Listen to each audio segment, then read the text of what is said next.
How you doing? Welcome back to the channel. Today we're talking about something a little bit different. It goes along with the retirement theme of some of my videos with the RVing, and that's investing in silver and gold and precious metals. So let's discuss it.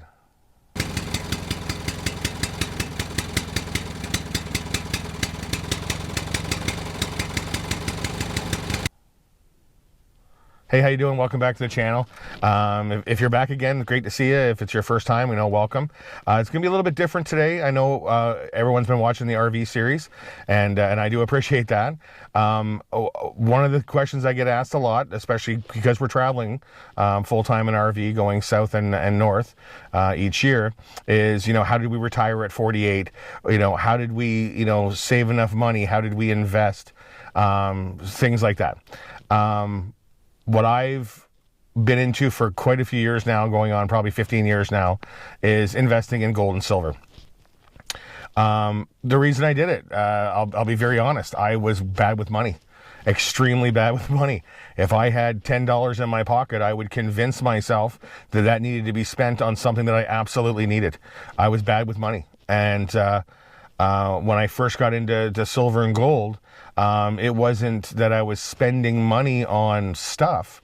I was changing money into something that's money that can make money.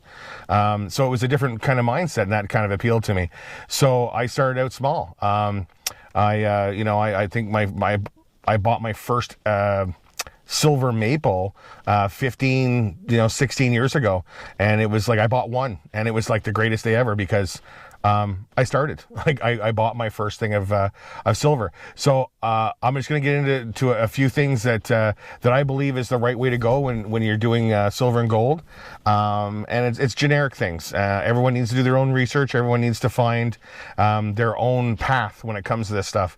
But I'll just tell you what I did. I'll give you my top 5. The biggest thing is just start. And that's really what I know that sounds stupid, but it's just start. Get your first ounce of silver, get your first bar, get your first round, whatever you need to do to start off, just start off. Do your research, find out, your prices and your spot prices, and, look at your premiums in your area, and look at how much it's going to cost you to get started. You'll look at it, and I'm sure you're going to be able to find some silver out there that's less than a case of beer. So, find a way to start and start. Like I said, I know that sounds weird, but just start. Number 2, decide what you want to do.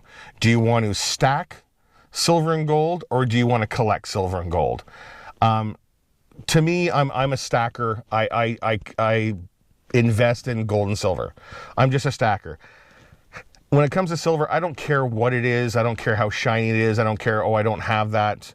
I might not have that specific bar, or I may not have that year of a silver round. I don't care. I buy silver to stack silver. Wow, it's hot in here. It's super windy outside, so I came inside my truck. But anyway, I stack silver. I don't care how shiny it is. I don't care how scratched it is. I collect it to invest in it. So I stack it. Sorry, not collect it. I stack it. Some people like the collecting aspect of silver and gold, where, they are stacking, they're investing in silver and gold, but, they're putting a little bit of extra time in and going, you know what? I want to get all 7 versions of that coin, or I want to get one of each of the main manufacturers' bars. I want to have, I want to build a collection, but also invest at the same time. Figure out what works for you, find out what the attraction is, and then go for it. Because honestly, it can be both. It absolutely can be both. I am a straight stacker. A good friend of mine is I call him a stacking collector, because that's what he does. He stacks, but he's also looking for the neat and the shiny, and hey, that'd be cool for the long-term collecting aspect of it. So they're both fine. Just find out what works for you. I know people say, well, it's whatever the market is, it's whatever the spot price is what you pay. It's not that simple. And we all know that it's not that simple. Find out the spot price, call some coin shops, find out what their premiums are, and buy the most amount of silver that you can afford as close to the spot price as you can. That's to me, that's the simple equation of silver and gold. That's it. You know, the most amount of silver as close to the spot price as you can get. Because to me, that's where it is. The you know, a lot of places, you know, if you buy a 1 ounce bar, it's going to be, you know, more expensive than buying one 10 ounce bar, because you get a better deal if you buy more of it. Find out those things, talk to coin shops, look around, you know, online, look around your town and see a lot of these little coin shops or jewelry shops will have some bullion in there, and just open up a dialogue and talk to them. But find out what number works for you, and you know, and start. The other thing too is I look at it from the perspective of prioritizing. Right now, I could look it up, but I think today in Canada, we're at $50 an ounce silver. So, you know, a dinner out or go buy an ounce of silver. You know what I mean? Prioritize. What do you want to do? You know, we all like going out to dinner, but it's like, hey, you know, maybe we should buy a couple ounces of silver instead of going for dinner. And I think the last one is, don't get caught up with, I got to buy everything right now. Because I think that the term is FOMO, the fear of missing out. Don't worry about that right now. Don't panic about, I need to buy as much as I can. I'm going to take money out on a loan to buy it. Like, I'm not saying don't do anything like that. Buy what you can when you can, right? Because it's just another way to save money. If you buy an ounce of silver, it's a lot harder to spend than if you take $50. You know, I mean, if you want to sell that coin, you got to set up an appointment with a coin shop, go in, negotiate a price, you know, blah, blah, blah, blah. Just buy what you can when you can, but don't panic. Don't have any fear of missing out. It's not going to work that way when you're first starting. And that's how I did it. That's how I was.